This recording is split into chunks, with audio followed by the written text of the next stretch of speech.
I want to ask you something that may be a little uncomfortable. Think about the life you're living right now, the career, the city, the pace of life, the things you say yes to, and the things you keep putting off. Now tell me, who chose it? Not who ended up with it, not who built it piece by piece over 20 years of reasonable decisions and hard work, but who actually chose it. Because I spent the better part of 3 decades building a life that looked exactly like what success was supposed to look like. And then one day I stopped and asked myself that question, really thought about it. And the honest answer scared me.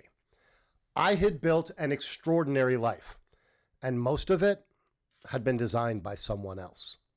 Not maliciously or obviously, but the scoreboard I was playing by, the one that told me what winning looked like, what I should be working toward, what was worth my time and what wasn't, I hadn't written it. I'd inherited it, absorbed it, accepted it, without ever really examining it.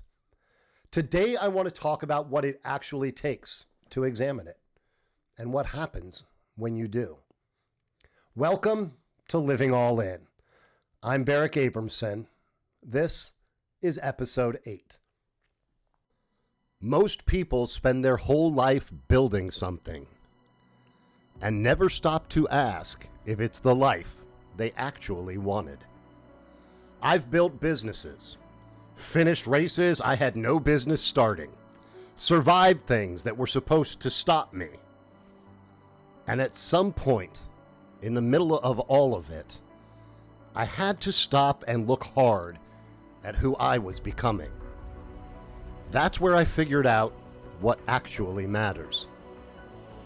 I'm Barrick Abramson. I'm not here to give you a framework or a 5-step plan. I'm here to have the kind of conversation that makes you drive past your exit.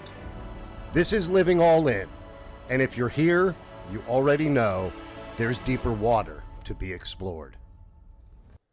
Nobody sits you down at 18 or 22 and says, here is the scoreboard you will spend the next 30 years playing by. Here are the rules. Here is what winning looks like.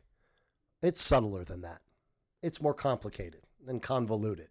It's 1,000 small signals. What your parents or teachers praised, what your peers chased, what your industry rewarded, what those around you said a person like you with your background, skills, and ambitions was supposed to want in life. And here's what makes it so hard to see. The scoreboard usually isn't exactly wrong. The things on it, success, security, respect, achievement, those aren't bad things. They're real things, things worth pursuing. The problem isn't the items on the scoreboard. The problem is that you never decided if they were yours. I'll tell you what that looked like for me. When I transitioned and first interviewed at one of San Francisco's top investment banking firms, I was told directly, a kid like me, from where I came from, who went to a school best known for its beaches and surfing, was not going to be accepted into their trader or investment banker pipeline. Best I could be considered for was to be an assistant, a job they emphasized had no pathway whatsoever to bigger things. And that was all I wanted. It was what I needed. A foot in the door and some steep odds telling me what I couldn't do. They gave me that entry-level job, supporting 2 of their top traders, guys who burned through assistants. But I wasn't easy to scare, and I was not going to quit. 2 years later, I was sitting on a trading desk myself, making market in a half dozen NASDAQ stocks every day. A few years after that, I launched my own firm with a guy I'd become close with early on. He grew up in Oakland, never went to a day of college, had been told what he couldn't do, and was then the youngest trader on the floor of the Pacific Coast Options Exchange. Neither of us was who was supposed to be doing what we were about to do. We were too hungry to care. We went all in. We bet on companies with ideas we believed in and took equity stakes in companies that couldn't pay us much, but we believed in and they needed our expertise. We managed an internal fund to keep the firm flush. In our first 5 years, we led negotiations on over $1 billion in transactions for our clients. From $250 million in early stage funding, public offerings, to another $750 in mergers and acquisitions. We were in the absolute epicenter of the dot-com world. The companies we backed were changing how industries operated. Digital music, online commerce, connected cars. On paper, and to anyone who knew me as a kid who was just trying to make it, I had made it. I went from a flat in the Marina District to a loft south of Market that had a hot tub in the living room. From there to a penthouse loft with a rooftop deck bigger than my last loft, all overlooking the San Francisco Bay Bridge. We were on top of the world. And I remember sitting on that rooftop deck one night, the week the dot-com bubble was bursting and the NASDAQ was crashing.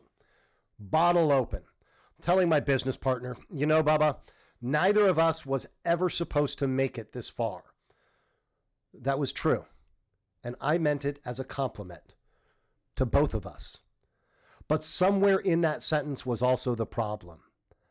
I had been playing a game, working the scoreboard of people who said I couldn't for so long that I never stopped to ask what game I actually wanted to play.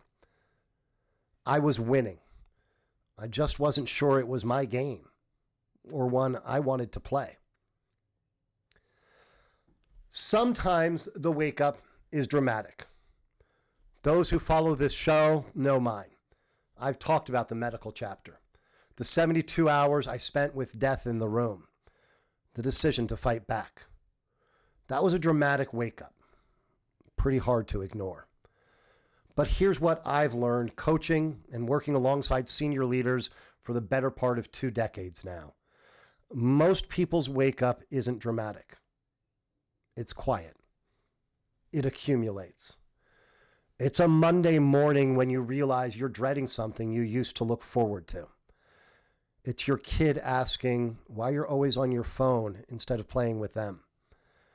It's an anniversary dinner where you and your partner run out of things to talk about that aren't household logistics or shopping lists. It's the feeling, and I think a lot of you know exactly what I'm talking about, of looking around at a life that by every objective measure is a success and feeling a kind of low-grade emptiness you can't quite name and are a little afraid to examine too closely. That feeling is not a flaw. It's a signal. It's the question getting loud enough that you can't drown it out anymore. I've always promised to you to be honest. Here's one of them. I'm a little thick-headed. Sometimes I need to learn the same lesson twice. The first time that question got loud for me, it came from a woman who had known me since I was young. She was there when I left home as a teenager and fought to survive. She was someone I stayed close with over the years. We visited every couple of years at least. It was one of those relationships with a lingering what if that neither of us had ever fully answered. One spring, she came out to visit me in San Francisco. We went to a show at the Saratoga Winery, and on the drive back, she looked at me and said, I love you, but right now, I don't recognize you. That always happy, smiling dreamer who couldn't be stopped by anything but took so much joy in the little things. Where is he? I tried to explain how time and careers change. She stopped me. When is it enough, Barrick? When will you stop needing to run at Mach 2 and actually enjoy it all? And then the line that changed it all. I miss you. I still believe in the possibility of us, but we'll never know if you keep living like this, keep living here, being this. Within a week, I told my business partner it was time for me to go. Within a month, I had loaded everything I owned into a semi, gotten in my own car and driven to Colorado. I wasn't going there to be with her specifically. I was going, as Robin Williams said in Good Will Hunting, to go find out about a girl, to answer once and for all whether we were meant to be together. But more than anything, I needed to put down that 1,000-pound rucksack I'd been carrying for too long, trying to prove I could make it, that I was good enough. She and I spent some amazing time together, but ultimately realized that life had changed us, or at least changed one of us, too much to go back to who we had been. I will always love her for who and what she was to me and for what she helped me see. And I am grateful beyond measure because that move took me to Colorado, which brought me to everything that came after, including the woman who is my forever. But that's a story for another episode. The point is this: she saw something I couldn't see from the inside. The version of me I was living wasn't the real one. And it took someone who had known the real one to say it out loud. A decade later, I was back at it. I had walked away from most of that finance world. I was doing meaningful work at the intersection of public policy and politics. Helping make things better, I believe. After doing that on my own for a while, I'd settled into working for someone else, helping build their organization. I was good at it. In a few years, I grew my portfolio of work to be over 40% of that firm's client revenues. I had been promised my own growth in title, in compensation, in opportunities within the firm. I delivered, held up my end. When it came time for them to hold up theirs, the CEO looked at me and said, "I fucked up. I lied to you. I guess I'm going to have to live with that, but I can't do what I said. I can't do what we agreed." A rare moment of honesty from them, I suppose. I went quiet. Not out of shock. I'd seen this before. Quiet out of clarity. Because in that moment, I knew exactly what came next. My wife and I secured a corporate entity, a matching domain name the same week. I gave the situation another month. Gave them one more chance. When more promises were broken, I was done. For the next 60 days, we quietly put the pieces in place. I reached out to two very senior government leaders who had trusted me with important work over the years and told them what I was doing. They didn't question it, didn't hesitate. They were excited.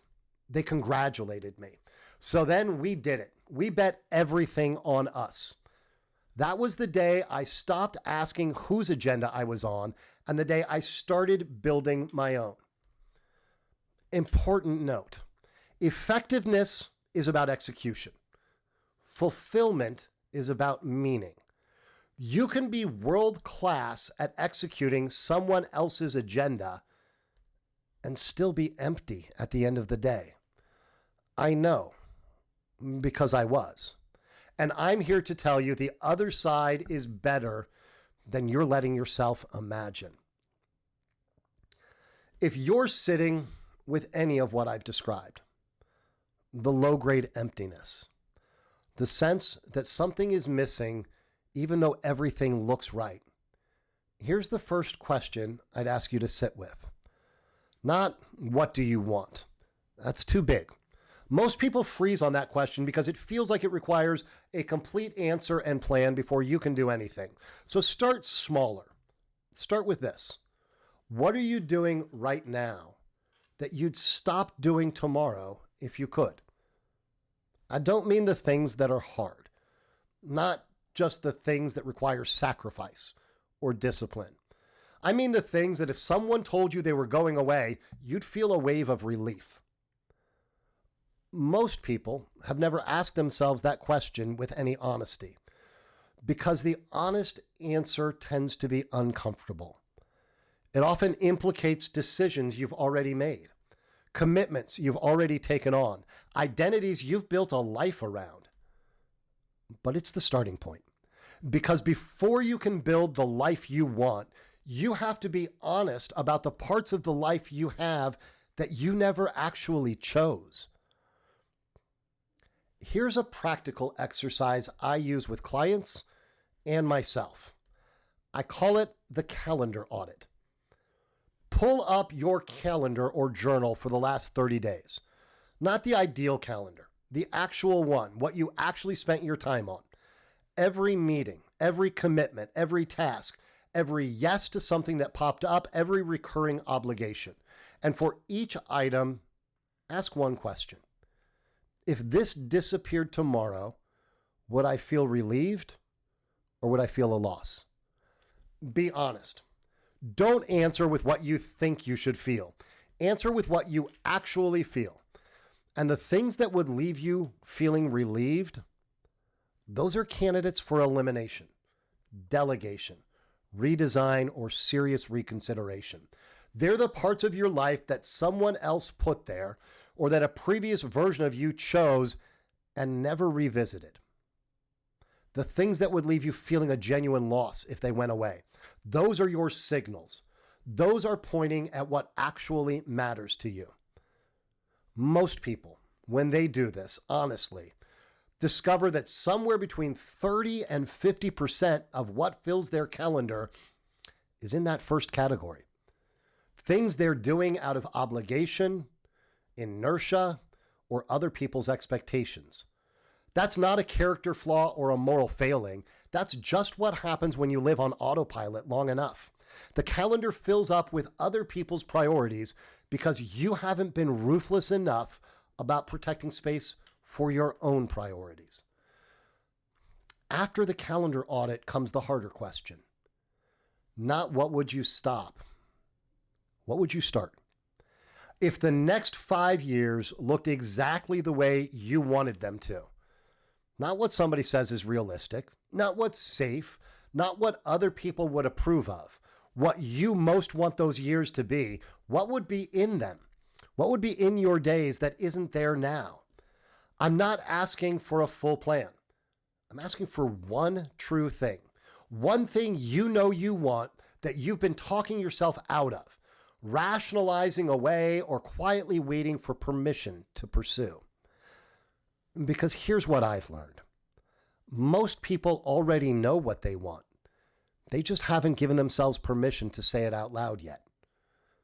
This show is your permission. I do want to be clear about something because I think there's a mythology around this that does people harm or a disservice. Designing your own life doesn't usually start with a huge revelation. It doesn't start with a vision quest or a sabbatical usually, or a moment of perfect clarity where everything suddenly makes sense. It starts with a decision, usually an uncomfortable one, usually before you feel ready. The decision is simply this: I am going to take the question of what I actually want seriously. Not someday, now. That's it. That's the starting point. Everything else follows from that decision. I'll tell you what it looked like in practice for us. When Carrie and I started talking seriously about Colorado no longer being our full-time home, not visiting North Carolina, not thinking about it someday, but actually making it a home, every rational argument was against it. Our business was in Colorado. Our network was there. We built something real. Now, the condo is still there, by the way. We kept it because part of what life by design means is you don't blow up what's working, you add to it. You build on it. But for us, the primary life, the place we were going to build a next chapter, we were choosing to move it somewhere neither of us had ever lived or spent much time. And we did it based on a 3-day anniversary trip where we fell in love with a place and a second visit to check our own thinking. Someplace where 6 months later, we made an offer on a house we'd been in for 10 minutes. We made a borderline offensive offer, $100,000 below ask with a 4-month close contingent on selling another house. And then we watched our Colorado house sell above ask in under 48 hours. I'm not telling you that story to suggest you should make impulsive real estate decisions, at least not necessarily. I'm telling you because the year after we made that move, we signed more clients, generated more revenue across more business lines than the year before. More. Despite the perceived risk, despite the disruption, despite everyone who had had a quiet or not so quiet opinion about whether it made sense. What looked like a leap was actually a decision made from clarity. We knew what we wanted. We had done the audit. We asked the questions. So when the moment came, we didn't hesitate because the answer was already there.